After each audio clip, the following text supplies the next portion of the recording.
President Trump is doubling down on his criticisms of the judicial branch.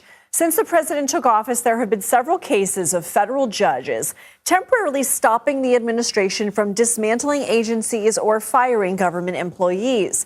Plaintiffs, such as employee unions and nonprofits, have questioned the legality of these moves, many of which are still being argued in court. But the White House's legal battles went a step further over the weekend after the administration did not turn around flights to El Salvador carrying alleged gang members, despite a judge's verbal order to do so. The administration argues it did not break any laws because the judge didn't put his order demanding the planes to return to the U.S. in writing. And because the planes were already over international waters, where, according to the DOJ, the judge no longer had jurisdiction. The president says the judge in that case should be impeached. He wrote in a Truth Social post early Wednesday, quote, "If a president doesn't have the right to throw murderers and other criminals out of our country because a radical left lunatic judge wants to assume the role of president, then our country is in very big trouble and destined to fail." Hey friends, welcome. Adam is here, so what's going on? The federal judiciary has completely broken with the Trump White House. Judges appointed by both parties are blocking his policies, shredding his legal defenses, and openly questioning whether he'll even obey their orders. Trump's response? He's calling judges criminals and pushing Congress to punish them for rulings he dislikes, essentially trying to criminalize judicial independence. The Trump administration plans to fight judges who are interfering with federal law enforcement efforts to remove criminal, illegal aliens from the U.S. President Trump wrote, "If a president doesn't have the right to throw murderers and other criminals out of the country because a radical left lunatic judge wants to assume the role of president, then our country is in very big trouble and destined to fail." Days after a federal judge in Washington, D.C. put a 2-week halt on the president's constitutional authority to deport illegal aliens, Judge James Boasberg demanded more details about flights deporting members of the violent Venezuelan gang Tren de Aragua. Attorney General Pam Bondi responded, "The government maintains that there is no justification to order the provision of additional information and that doing so would be inappropriate." But he can't fire them, can't intimidate them, and can't control them. At the center of it all is Judge Boasberg, who simply warned his colleagues to prepare for a constitutional crisis, was investigated for it, cleared completely, and is now being targeted for destruction by MAGA anyway. The entire system of checks and balances is being stress-tested in real time. Many people have called for his impeachment, the impeachment of this judge. I don't know who the judge is, but he's radical left. He was Obama appointed. And he actually said we shouldn't be able to take criminals, killers, murderers, horrible, the worst people, gang members, gang leaders, that we shouldn't be allowed to take them out of our country. Well, that's a presidential job. That's not for a local judge to be making that determination. And I thought it was terrible. I never did defy a court order. And you wouldn't in the future? No, you can't do that. However, we have bad judges. We have very bad judges. And these are judges that shouldn't be allowed. I think at a certain point, you have to start looking at what do you do when you have a rogue judge. Texas Congressman Brandon Gill filed articles of impeachment against Judge Boasberg, accusing him of high crimes and misdemeanors. So, let's tear the curtain back on what is actually taking place inside the federal courthouses across this country, because the numbers are staggering and they tell a story that even the most skilled spin doctors in the West Wing cannot erase. Legal analysts who track executive overreach have identified a staggering number of judicial roadblocks erected against this administration. We are talking about district court judges issuing nationwide injunctions that have frozen at least 17 major Trump policy initiatives. 17. That is not a typo. The judges in this country are acting erroneously. We have judges who are acting as partisan activists from the bench. They are trying to dictate policy from the President of the United States. They are trying to clearly slow walk this administration's agenda, and it's unacceptable. Emma Withrow from the Fact Check team joining us now to discuss. So Trump's team has been arguing that he's being unfairly targeted by these judges. What do the numbers show? So just in February alone, just in that 1 month, judges slapped the Trump administration with 15 nationwide injunctions. That's more than Presidents Bush, Obama, Biden, all of them faced throughout their entire terms. So in Trump's last term, his agenda was challenged 64 times. And just for clarification, a nationwide injunction is when a federal judge blocks a policy from being enforced anywhere in the country, not just in their own district. That is a historic, unprecedented level of judicial nullification of a sitting president's agenda. These aren't minor procedural tweaks. We are talking about the core pillars of Trump's second-term vision. They have blocked his efforts to divert war funding without congressional approval, a direct slap at his commander-in-chief overreach. They have slammed the brakes on his most aggressive immigration enforcement and deportation expansions, ruling that the executive branch cannot simply rewrite statutory law with a Sharpie. They have halted his sweeping environmental deregulation efforts, forcing the administration to go through the actual, legally required, painfully slow rulemaking process instead of just blowing up the EPA's website. And of course, they have weighed in on the tariff regime, with courts increasingly signaling that the president's unilateral authority to tax American consumers through executive fiat is a constitutional bridge too far. Every single one of these rulings is a brick removed from the foundation of Trump's power. Each one makes it exponentially harder for the executive branch to actually, execute. Each one creates a fresh wave of legal chaos, forcing agencies to pivot, lawyers to scramble, and the political operation to explain why the president keeps losing in court. And every single one of these losses provides the Democrats with another exhibit, another piece of documented evidence for the growing impeachment file they are meticulously assembling in the back offices of the Capitol. They are building a case not just on one act, but on a pattern of lawlessness that is being certified, stamped, and sealed by the very judges who are striking down his policies. And then there is the ghost that haunts Trump's every waking moment, the hush money conviction. It sits there like a stone in his shoe that he cannot shake out. Recently, Judge Alvin Hellerstein took a look at the latest Hail Mary pass thrown by Trump's legal team. A desperate attempt to get a new hearing, a do-over, a chance to pretend that the 34 felony counts never happened. And Hellerstein didn't just deny it. He dismissed it with the kind of judicial weariness that speaks volumes. He called it 2 bites at the apple. That's legalese for, you already had your day in court. You had a jury, you had a verdict, you had appeals, the buffet is closed. Stop coming back to the line with a new tray and a different excuse. Hellerstein essentially told the former and current president, you are a convicted felon. That is a fact. It is not going to change because you don't like the way it sounds in the history books. Live with it. And for Trump, who is obsessed with legacy and image and the perception of strength, that is a devastating, unhealing wound. He is governing, making decisions about war, peace, and the economy, with the scarlet letter F for felon sewn onto his chest. Every time a judge cites the stability of that conviction, every time an appeal is rejected with a shrug, it echoes across the political landscape. It reminds the electorate that the man sitting behind the resolute desk is not just a political brawler, he is an adjudicated criminal. This judicial revolt is the gasoline being poured on the slow-burning fire of impeachment momentum. Understand this clearly. Impeachment in the American system is rarely about a single smoking gun. It is about the accumulation of weight. It is about the pattern of behavior that demonstrates a fundamental unfitness or a deliberate disregard for the constitutional guardrails. And the federal courts are currently doing the heavy lifting of documenting that pattern for the historical record. Every policy that gets blocked is judicial confirmation that Trump exceeded his authority. Every appeal that gets tossed in the trash is confirmation that he refuses to accept accountability for his actions. Every warning from a judge like Boasberg is a certified receipt proving that the judiciary itself believes this president is a ticking time bomb for the rule of law. Democrats on the Hill are watching this with the patience of predators. They are compiling the rulings. They are bookmarking the footnotes. They are building an evidentiary fortress that argues, this man is not merely incompetent or controversial, he is a clear and present danger to the constitutional order. Removal is the only repair mechanism left. And here is the kicker that should make Trump's political advisors reach for the antacids.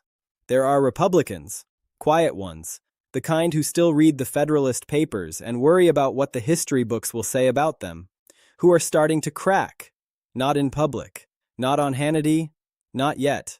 But in the cloakrooms, in the text chains, in the private conversations where they look at the president calling federal judges criminals, and they feel a cold shiver run down their spines. They are looking at this assault on the judiciary and thinking, this is the line. This is the one thing I cannot defend without becoming complicit in the demolition of the separation of powers. Defending a tariff is one thing.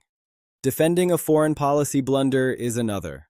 But defending an attack on the very institution that gives the Constitution its teeth?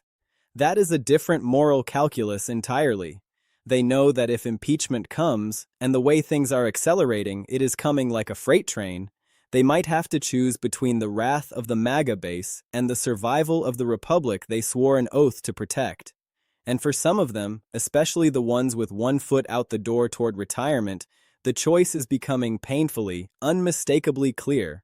Let's slow down and dig into the granular, case-by-case decimation of this presidency by the judiciary. This isn't one rogue judge in Hawaii issuing a travel ban injunction like we saw in the first term. This is a broad, ideologically diverse, geographically dispersed coalition of judges who have simply had enough of the executive branch treating the law like a suggestion box. Legal scholars who monitor the dockets with the intensity of war room analysts are marking these losses. 17 major policies frozen solid by nationwide injunctions. In the first year plus of a term, that number should be a rounding error. It should be maybe 2 or 3. 17 is a judicial revolt. Consider the specific flashpoints.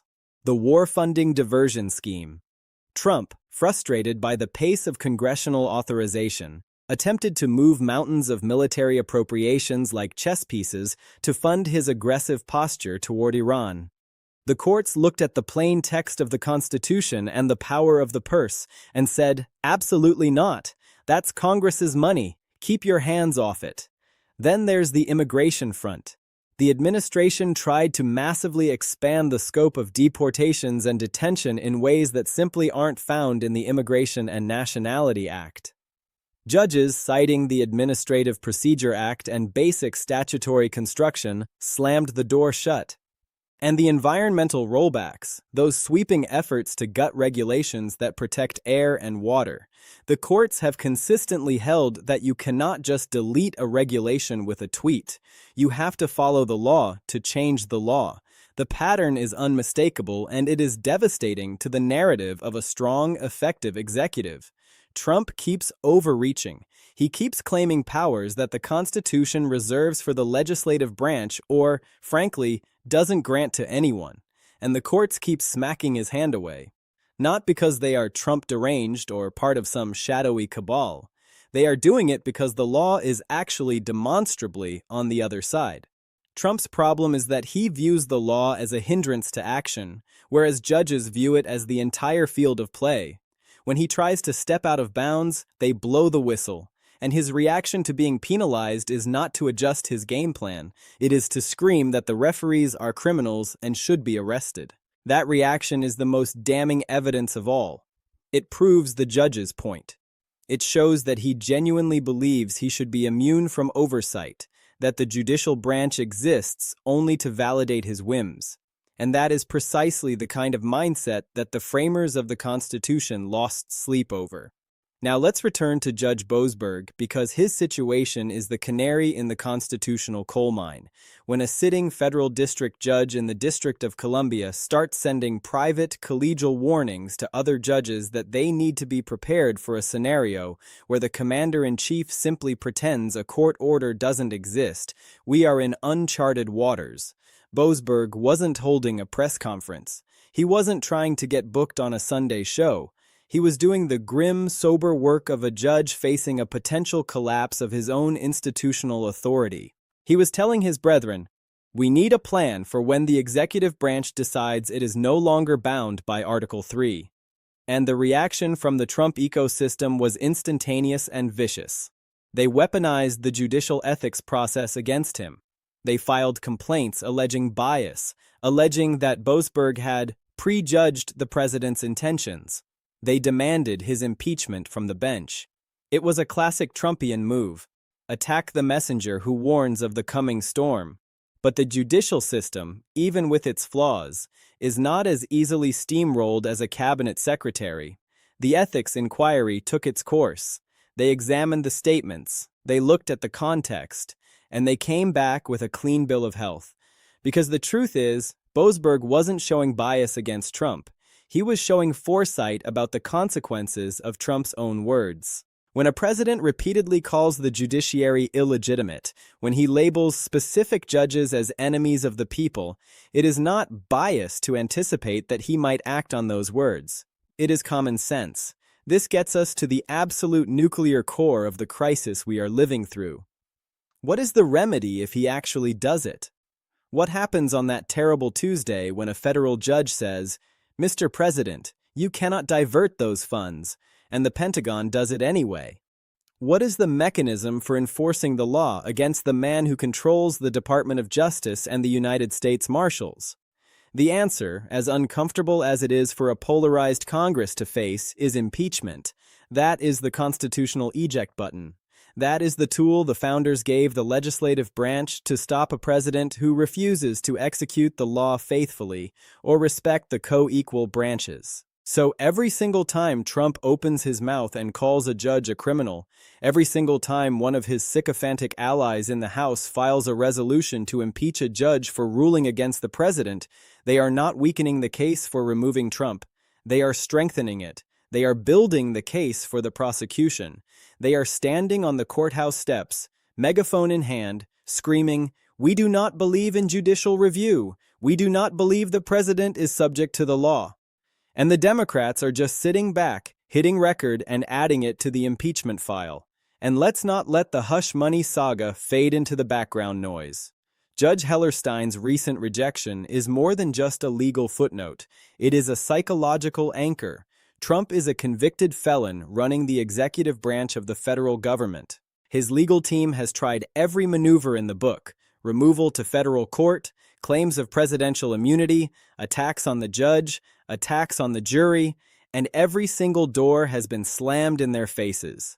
Hellerstein's 2 bites at the apple ruling is a signal to the entire legal system that this case is closed. There is no escape hatch.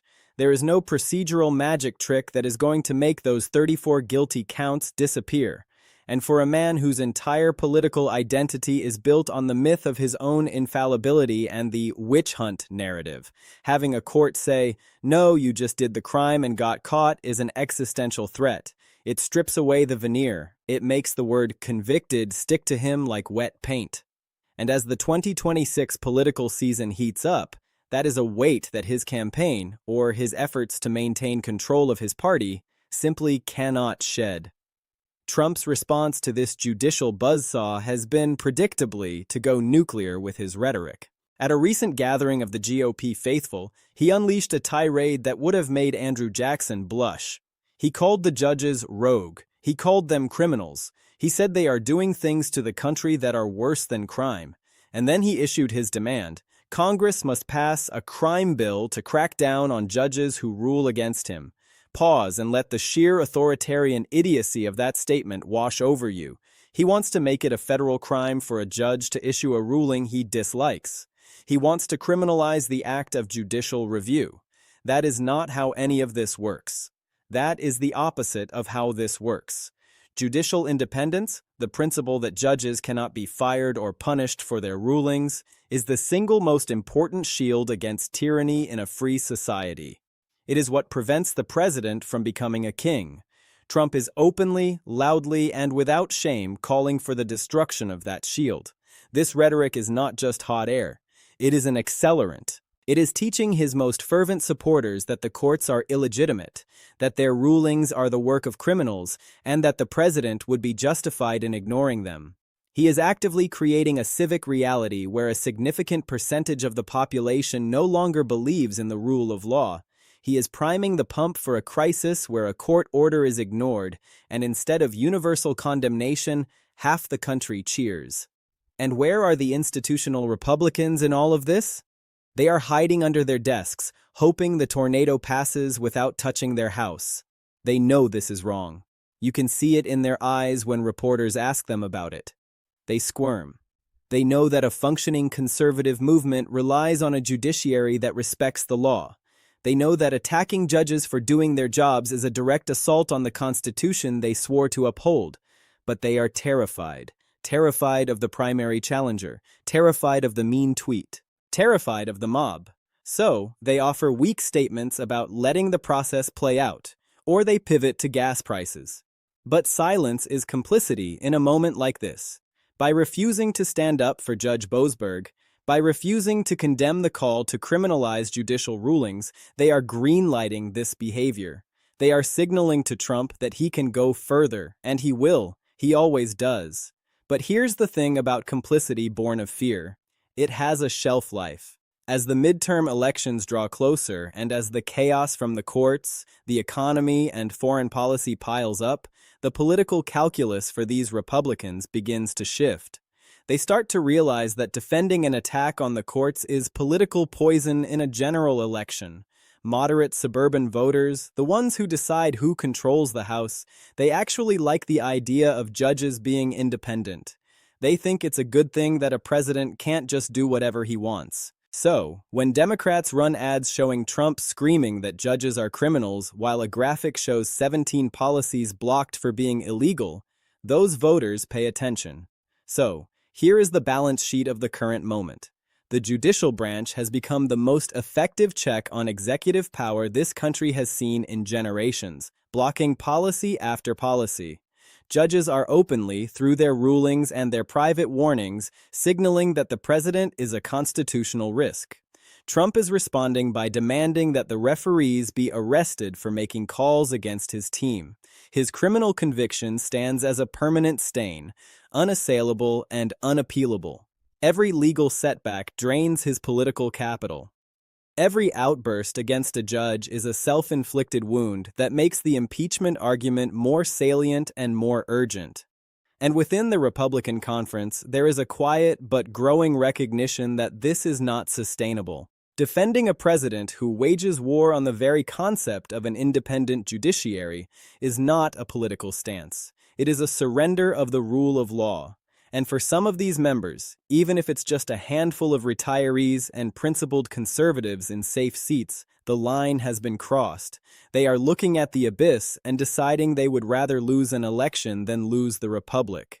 Okay, let's bring this in for a landing and explain why the phrase Trump removal inevitable is not just a spicy title for a video, but a logical projection of the current trajectory.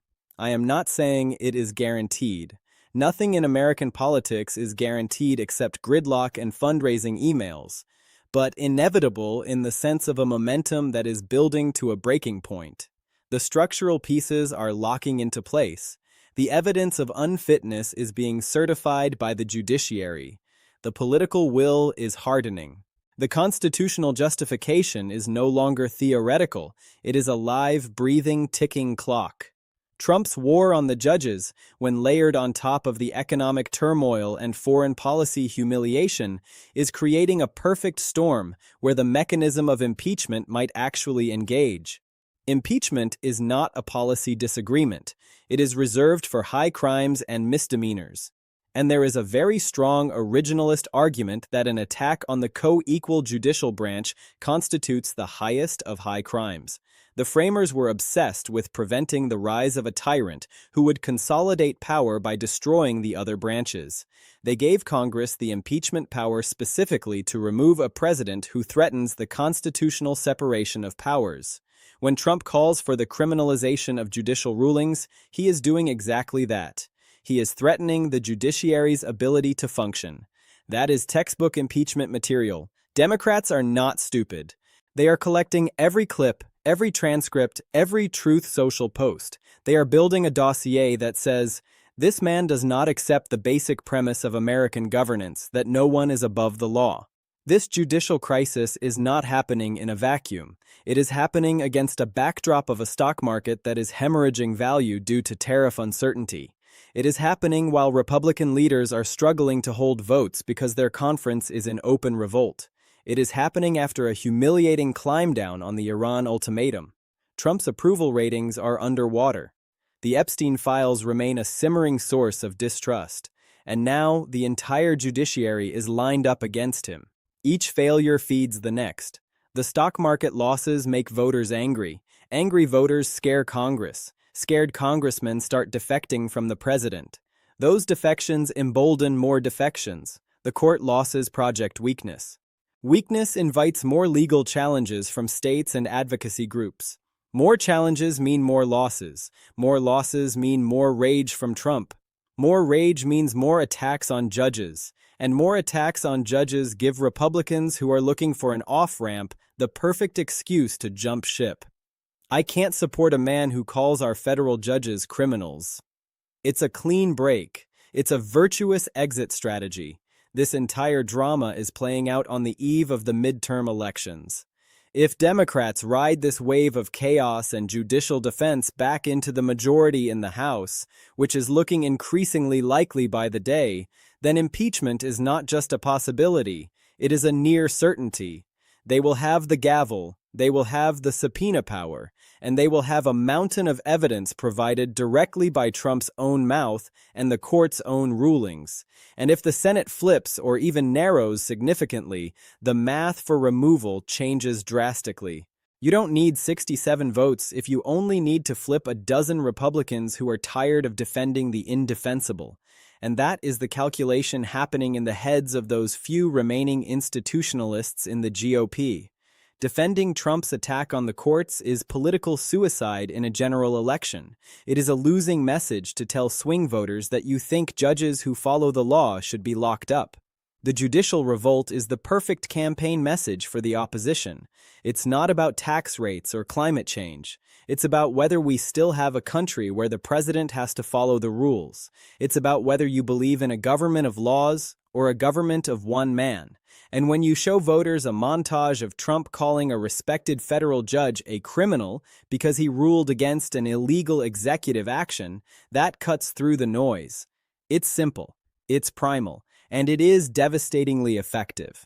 So, here is the bottom line. The courts are done. They are blocking the agenda at an unprecedented rate. Judges are sounding the alarm that the president is a danger to the constitutional order. Trump is responding by trying to delegitimize and criminalize the entire branch.